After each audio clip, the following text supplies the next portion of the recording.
बहुत बहुत स्वागत, अभिनंदन, नमस्कार। मैं हूं अमिताभ बच्चन।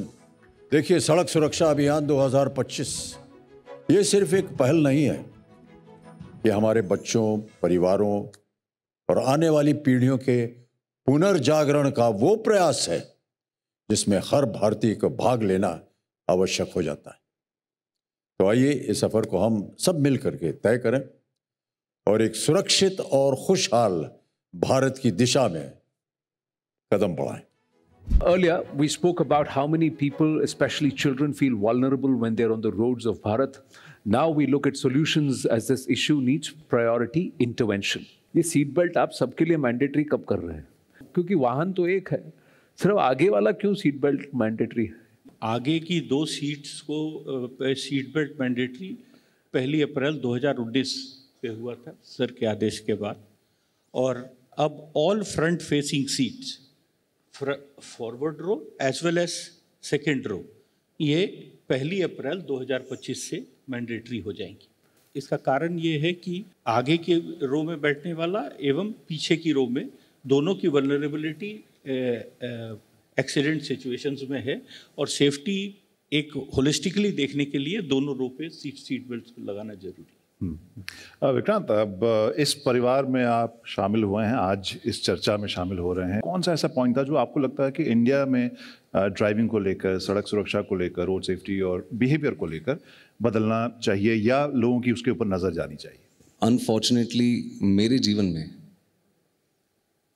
बहुत से ऐसे लोग हैं, 6 लोग हैं मेरे जीवन में जिनका रोड एक्सीडेंट से निधन हुआ है मेरी इमीडिएट फैमिली में ओवर दीज ईयर्स। तो चाहे वो रॉन्ग साइड 2 व्हीलर की राइडिंग हो या फिर एक छोटी सी चीज़ हो जिसे इम्पेशेंस आप कह सकते हैं, जब आप रेड सिग्नल पे रुके हैं, आपको पीछे से कोई इतना प्रेशर कर रहा है हॉर्न मार मार के कि आप आगे चले जाते हैं और एक्सीडेंट हो जाता है। तो बहुत सी चीज़ें हैं sir. I have lost family members on a 2 wheeler because somebody was riding on the wrong side of the road. अपने आप को बचाने के लिए, उनको बचाने के लिए उन्होंने राइट मारा और पीछे से उनको किसी ने ठोक दिया। और ये तब की बात है जब लोग डरते थे किसी भी एक्सीडेंट विक्टिम को हॉस्पिटल ले जाने से। आज सर की वजह से ये जो गुड समैरिटन एक्ट अब आया है, आई एम होपफुल कि वो जो गोल्डन पीरियड है उसमें लोगों को अस्पताल ले जाया जाए। अगर सही वक्त पे इंटरवेंशन हो जाता तो शायद वो आज हमारे साथ होते। आपको क्या लगता है कैसे चेंज करे? ह्यूमन बिहेवियर है ना, आप भी कई सारे प्रोजेक्ट्स आप करते हैं, आप भी ह्यूमन बिहेवियर को समझते हैं। ये ह्यूमन बिहेवियर कैसे चेंज करें? सर, इसका कोई एक जवाब नहीं है। It is very complex. ये समझना कि वो 2 मिनट बचाने के लिए कोई अपने खुद के जीवन को जोखिम में क्यों डाल रहा है, मैं कॉम्प्रिहेंड नहीं कर पाता। बदलाव कैसे आएगा वो कलेक्टिवली ही आएगा सर। बट मोस्ट इम्पॉर्टेंटली एक छोटा एनेक्डोट मैं शेयर करना चाहूँगा। हमारे भारत से 2.5 घंटा दूर एक देश है यूएई।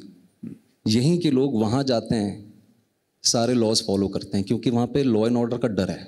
आई पर्सनली फील अगर थोड़ा सा लॉ एंड ऑर्डर में भी अगर हम थोड़े स्ट्रिंजेंट हो जाएं, और सिर्फ फाइन्स ही नहीं, जबकि आई फील कि it should be a little more stricter to set a president. I think उसका एक डोमिनो इफेक्ट हो सकता है। कई देशों में हमने देखा है सर कि अगर कोई मान लीजिए गाड़ी जो है कानून तोड़ता है तो एक तो गाड़ी रोक करके उसको चालान लिखते हैं और उसकी गाड़ी जब्त कर लेते हैं। अगर मोटरसाइकिल वाला जो है गलती करता है, उसकी मोटरसाइकिल आपने जब्त करी, तो जहाँ वो जा रहा है या तो वो जा नहीं पाएगा या पछताएगा कि गलती किया इसलिए हमारी जो व्हीकल है वो जब्त हो गई। अब ये कैसे इसको लागू किया जाए या लागू करने से कुछ फ़ायदा होगा ये नहीं, ये हमको नहीं मालूम।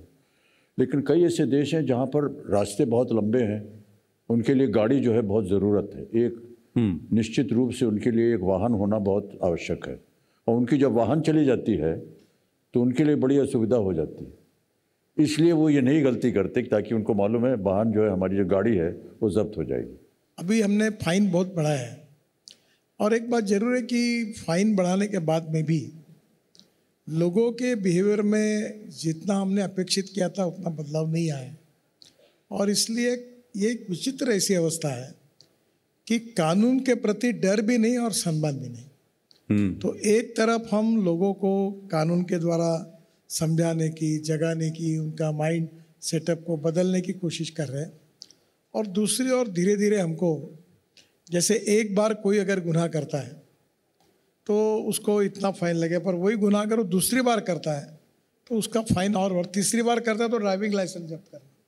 तो धीरे धीरे हम इस पर अध्ययन कर रहे हैं। ज्योग्राफिकली कई जगह होता है कि हमने देखा है कि कुछ कुछ जगहों के ऊपर एक कल्चर सा बन जाता है जहां हेलमेट्स नहीं इस्तेमाल कर रहे हैं, कुछ जगह ये कूल नहीं होता सर, ये अभी बाल खराब हो जाते हैं। इसकी एक कंपटीशन भी ली थी IIT के स्टूडेंट्स में, एक छोटा पंखा भी लगा दिया थोड़ी हवा आने के लिए।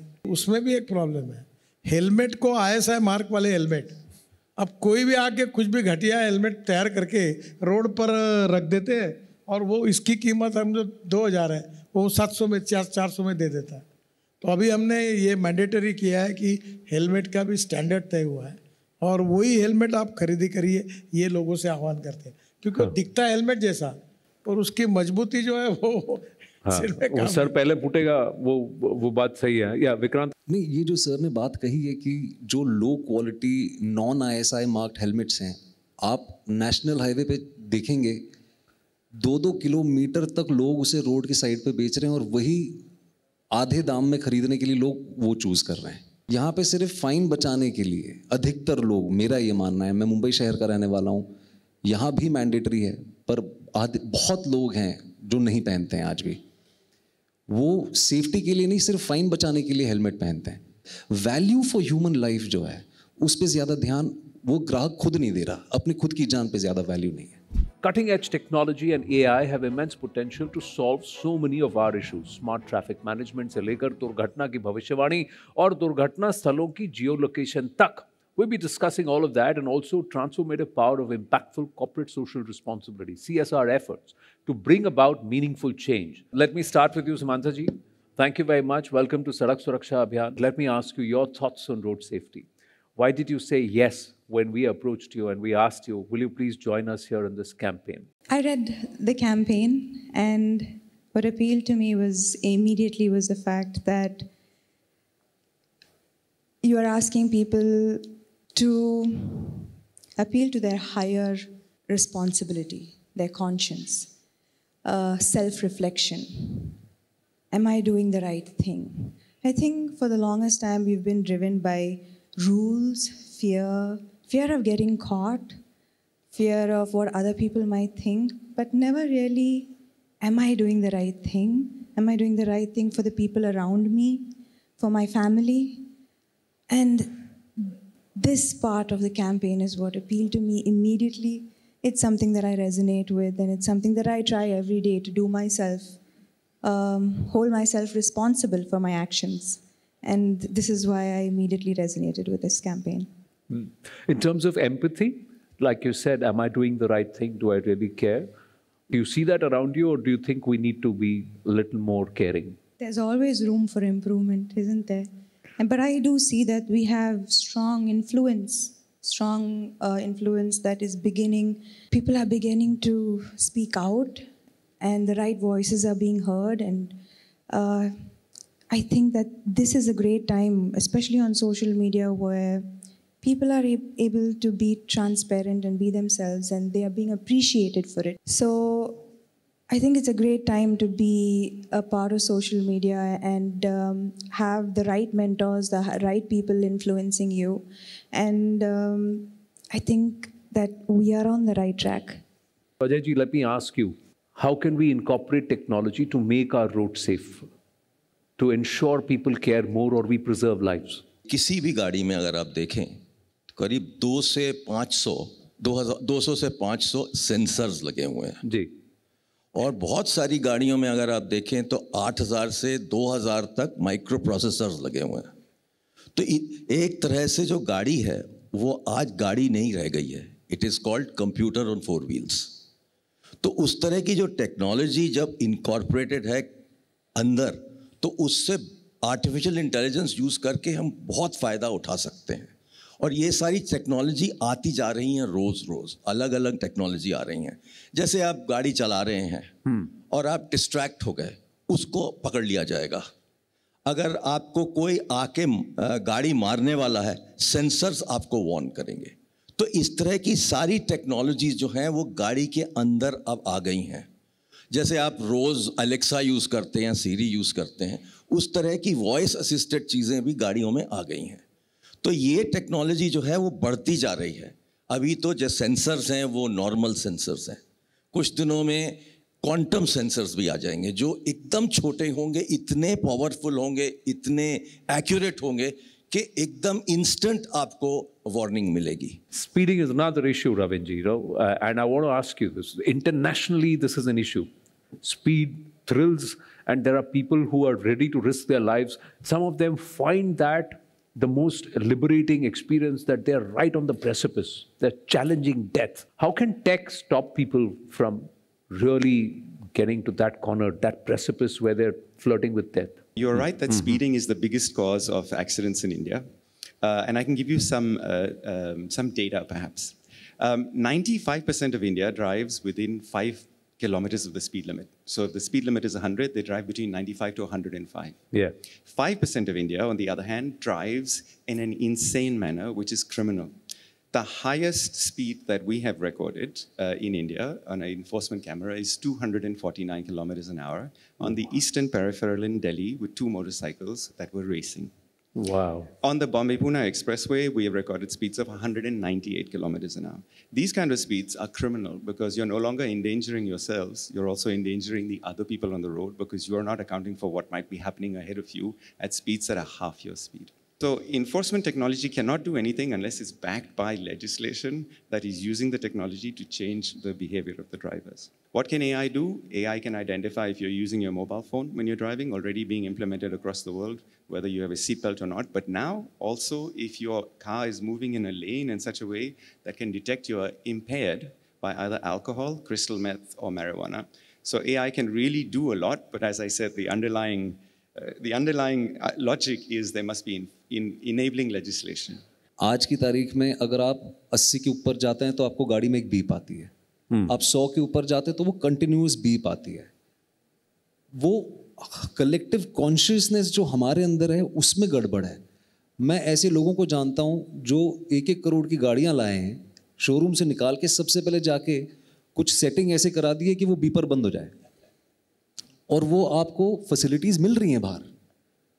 तो मैन्युफैक्चरर्स, भारत सरकार, सब लोग कलेक्टिवली मिलके काम कर रहे हैं, पर हम सुनना नहीं चाहते हैं। Revant, how do I get an automobile that's going to keep me safe? Of course, my own responsibility that I have to be careful, but yeah. So there are broadly 4 factors that we can keep in mind. One is the Bharat NCAP rating, which assesses the safety of the car. The higher the rating, the higher the safety. So buy a car with a higher safety. Second is buy cars with 6 airbags, ideally airbags in the back seat as well.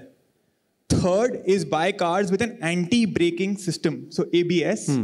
Taki when you press the brake a bit suddenly, the wheels won't skid. Yeah. And fourth is try to buy cars with an electronic stability program, ESP, and that also prevents the car from skidding. So there's no point going to the gym every day. There's no point eating healthy food every day, getting a 6-pack, 8-pack, and all of that if you don't prioritize basic safety. So this is why, wearing a seat belt, wearing a helmet, that's way more even important, even than, working out and eating healthy food. The moment we land in an international destination, somehow we all have that road etiquette, don't we? Somehow we don't even have to try. We know we have to wait, we have patience, Yeah, you'll cross the signal only when it says walk. Yes, we never break any rules abroad. Somehow, if we can have that same kind of responsibility here, it will go a long way.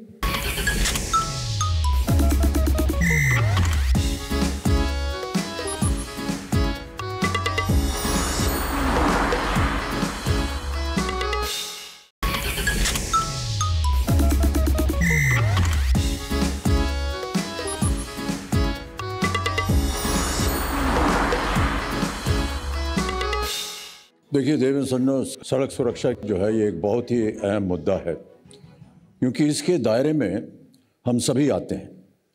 चाहे आप 2 पहिया चलाते हो, 4 पहिया चलाते हो या truck driver हो, हर एक इंसान को इसे गंभीरता से लेने की ज़रूरत हो गई है। बहुत सी ऐसी बातें हैं जिनका ध्यान रखना ज़रूरी है, बहुत से ऐसे नियम कानून हैं जिनके बारे में चर्चा करना आवश्यक है, और इन सभी पहलुओं पर खुलकर बात हो पाए, इसलिए इस अभियान में हमने 16 फिल्मों का निर्माण किया है। ये अलग अलग फिल्में सड़क सुरक्षा के अलग अलग पहलुओं पर रोशनी डालती हैं। हर चोट बड़ी अहमियत रखती है। कभी वो जंग के मैदान में दी गई कुर्बानी है, कभी वो कुछ नया इजाद करने की निशानी है। वो सबूत है कि कैसे खेल के मैदान में कोई घायल डटा हुआ था। वो गवाह है कि किसी बाढ़ग्रस्त इलाके में कोई जिंदगियां बचाने में जुटा था। समझ आता है इससे जान की बाजी लगाना, पर नहीं समझ आता बेवजह सड़क दुर्घटना में जान गंवाना। तो आइए शपथ लें, नहीं खाएंगे लापरवाही और गैर जिम्मेदारी से भरी एक चोट, जिसका कोई सम्मान न कर पाए, जो एक मिसाल न बन पाए, क्योंकि हर सांस एक तोहफा है, एक भेंट। हर धड़कन अनमोल है। इनकी अहमियत नहीं भुलाएंगे। बेमतलब सड़क पर जान की बाजी नहीं लगाएंगे।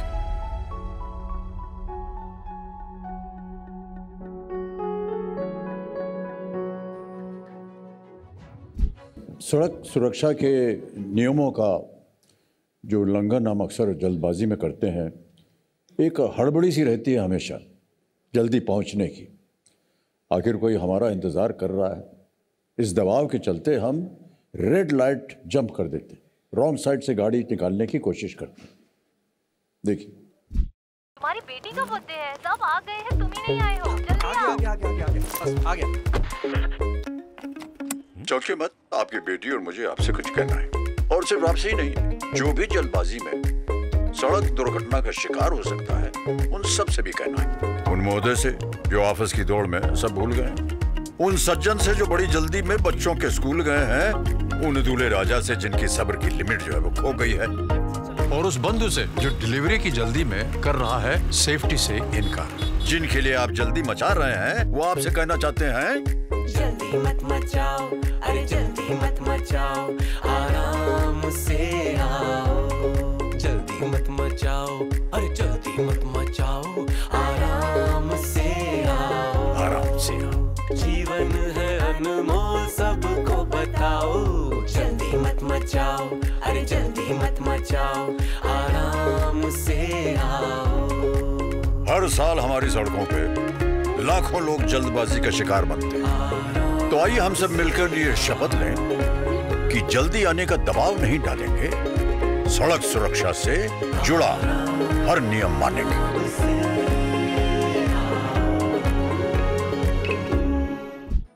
तो जल्दी मचाने वाली बात जो है, इसको हमने दिखा दी।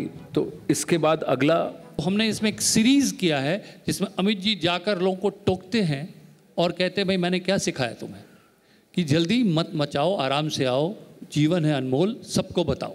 हेलो, गेस्ट पहुंच रहे हैं, अकेले कैसे संभालूंगी मैं? थोड़ी तेज गाड़ी चला लो, जल्दी आओ। क्या चाहते हैं आप? कि वो गाड़ी बढ़ा दे, ठोक दे? क्या बताया था मैंने आपको? Sorry sir. सॉरी नहीं, फोन उठाइए। सुनो, जल्दी मत मचाओ, आराम से आओ। हाँ, जल्दी मत मचाओ, आराम से आओ। सड़क दुर्घटना में जान मत गवाओ, जीवन है अनमोल, सबको बताओ। अरे 5 मिनट में आ सकते हो तो आओ, वरना दूसरी कैब बुक कर रहा हूँ। थोड़ा एक्सेलरेटर दबा लो। क्या भैया, 2 घंटे से आप बैठे हो, 5 मिनट भी भारी पड़ रहे हैं? भैया जल्दी मत मचाओ, आराम से आओ। हाँ, करेक्ट। जल्दी मत मचाओ, आराम से आओ। सड़क दुर्घटना में जान मत गवाओ, जीवन है अनमोल, सबको बताओ। बताना है सबको। जल्दी निकलो, साहब 5 बजे फ्री हो जाएंगे। जी मैम। और सुनो, थोड़ा तेज चलाना, तभी ऑफिस टाइम से पहुंच पाओगे। देवी जी, इतने दिनों से सबको क्या सिखा रहे हैं? भैया, जल्दी मत मचाओ, आराम से जाओ। जी बिल्कुल, जल्दी मत मचाओ, आराम से आओ जाओ। सड़क दुर्घटना में जान मत गवाओ, जीवन है अनमोल, सबको बताओ। समझे? आ जाओ।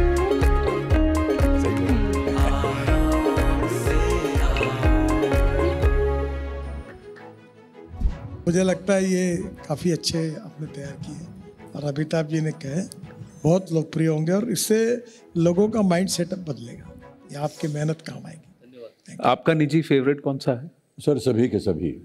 ये तो हाँ, नहीं, क्योंकि उसमें जितनी भी बात कही जा रही है वो सब सही है सर, कहीं गलत नहीं है, कोई बनावट नहीं है उसके अंदर। बहुत सी ऐसे कई बार प्रचार करने के लिए भाई साहब बन जाते हैं चीज़ें जिसमें कुछ अलग अलग बोलना पड़ जाता है, लेकिन इसमें प्रत्येक अंश जो है वो बहुत ही सही है। अमिताभ जी के कारण स्वाभाविक रूप से ये लोगों के दिल में, मन में, मस्तिष्क में निश्चित रूप से जाएगा और आपको इस अभियान में सफलता मिलेगी, ऐसा मुझे दृढ़ विश्वास है। चलिए, इसी के साथ हम हमारे आखिरी पड़ाव पर पहुंच चुके हैं। सड़क सुरक्षा अभियान 2025 ये तीसरा सीजन है इसका और इस टेलीथॉन के आखिरी पड़ाव पे पहुंचे हैं। तो but first up, as we say thank you and we wind up, a big round of applause to Shri Amitabh Bachchan ji. Thank you very very much sir. These films on road safety are not only going to become iconic and play a huge role in transforming the minds of people of Bharat, they will also become an easy guide as to how we can actually follow traffic rules, and do we really want to be the offenders? Once we look at that, do I really want to be the person whom Amit ji is going to talk and say, hey, kya kar rahe ho?